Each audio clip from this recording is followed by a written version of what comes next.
Hi, and welcome back to the Golden Aura Wellness Space podcast. My name is Faye, and my mission is to help you reconnect with your mind, body, soul, and energy. I am so grateful that you're here. So, today we're talking about something that quietly shapes every part of our lives, and that's the stories that we tell ourselves. And most of us think we're reacting to life as it happens, but oftentimes we're reacting to the meanings that we attach to our experiences. We create these stories about who we are, what we're capable of, and how people see us, what our future looks like, and so on and so forth. Those stories become our reality until we finally wake up and question them. So, what is a personal story? A personal story isn't necessarily a memory, it's the interpretation your mind gives to an event. Maybe someone didn't text you back, and the story became, I'm not important, they don't like me. Or maybe you made a mistake at work, and then your story became, I'm a failure, I'm horrible, I should quit, everybody hates me. Or maybe a relationship ended, and the story became, I'll never be enough. I'll never find someone like this person because I wasn't this, that, or the other. That event happened once, but this story that you've created may repeat for years. And so, where do these stories come from, right? Maybe they began in your childhood. Maybe someone criticized you often. Maybe, you were compared to your siblings. Maybe you learned that love had to be earned through achievement or perfection. Over time, those experiences become beliefs. I mean, if you think about it, we love our parents, we love our siblings. So if my parent is criticizing me because I'm not this, I really am not this, right? My parents love me. They're not going to lie to me. Or if my sibling says that I'm ugly, I must be ugly because my sibling loves me. They're not going to lie to me. And unfortunately, eventually, these beliefs become your identity. The beautiful thing is your identity can change. It's not set in stone. What it takes is that word again, awareness. Yep. So the first step is to simply notice.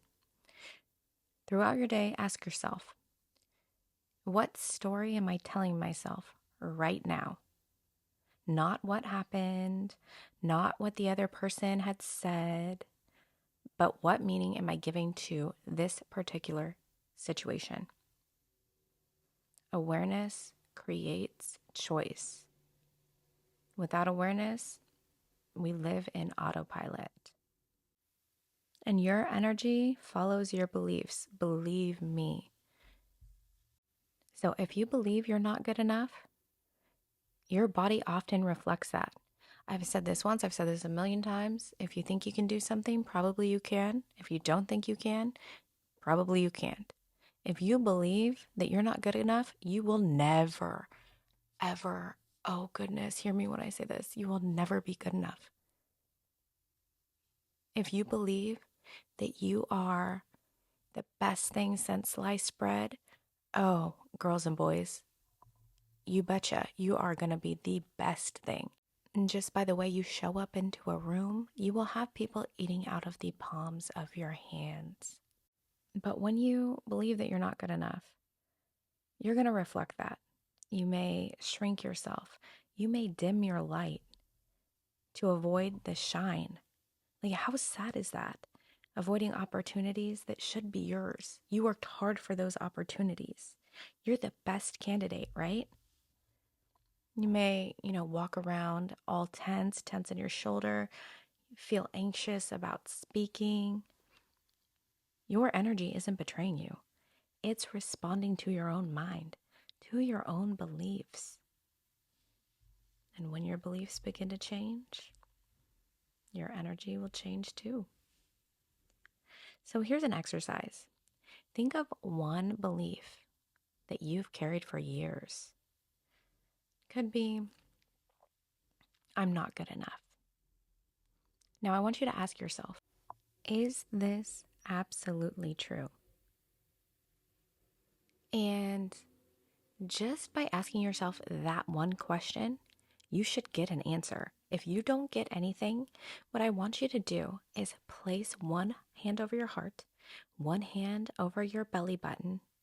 I want you to take a deep breath in and a deep extended exhale. I want you to connect with your body, and I want you to ask yourself one more time, is this absolutely, to the best of my knowledge, a true statement? So next, I want you to ask yourself, where did I first learn this?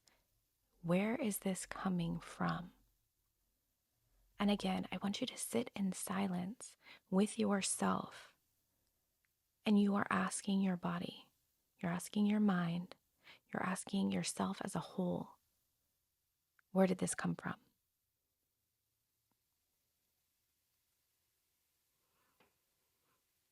So next, I want for you to ask yourself, would I say this to someone I love, my mother, my grandmother, my child, my pet? Would I say this to them? Would I think this about them if the roles were reversed? Would I think that my grandmother was not worthy, was not good enough? And sit with that. So last but not least, I want you to ask, what evidence do I have that exists that this story is not completely true? And I'd like for you to make a list in your mind of the reasons why you are good enough. So if I'm making a list about myself, I would say I am an extremely kind person. I am so funny. I am smart. I am loving. I am caring. I'm a good mother.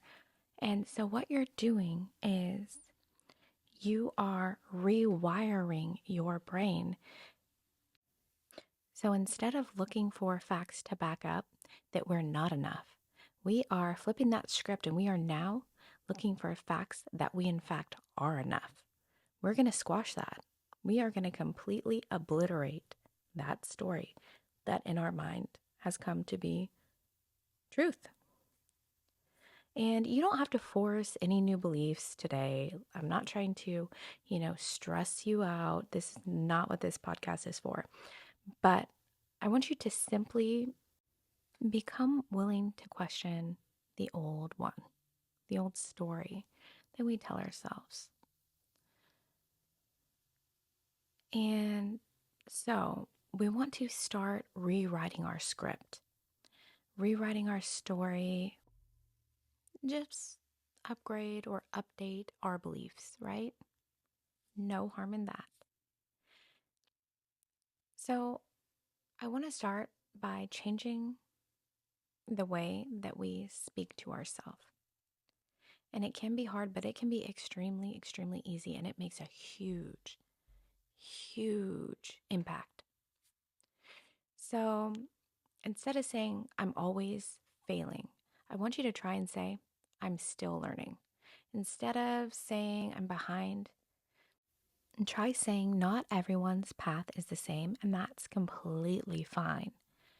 So instead of saying, I'm not enough, I want you to try to say, I've been enough all along. I've always been enough. I've always been good enough. I am enough. These small shifts repeated constantly create entirely new lives. I am telling you, life changing, life altering. So, you're not your past. You're not your mistakes. You're not every thought your mind has ever offered you. You are the awareness that can choose a different story. And maybe today is that day. You begin writing one filled with more compassion, courage, possibility, and self-love. I've always said, you're the only person that's going to be with yourself every living, breathing day of your life. Why not enjoy it and be your own very, very, very best friend? The best friend a person can have. Why not? Trust is such a big word. And we rely on trusting others, with our heart, with our life. And if we can't trust ourselves, how sad is that? How scary is that? So, having said that, I want to keep this podcast super short. I say it all the time, time is precious, and many people don't have, 45 minutes, an hour to listen to a podcast. So I want for you to just digest and absorb this episode and think about, if you've listened all the way through, why? What in this podcast kept you listening? And just really think on that. And I hope that if you take anything from this podcast, it is that you realize that the day that you were conceived, you were already enough. The fact that you're alive, you are already enough. The fact that you're listening to this podcast and maybe you want to change your story, you really, really, really are enough. So, on that note, we will see you next time for the second episode. And breathe deeply and feel your feelings. And please, please, please be your own best friend.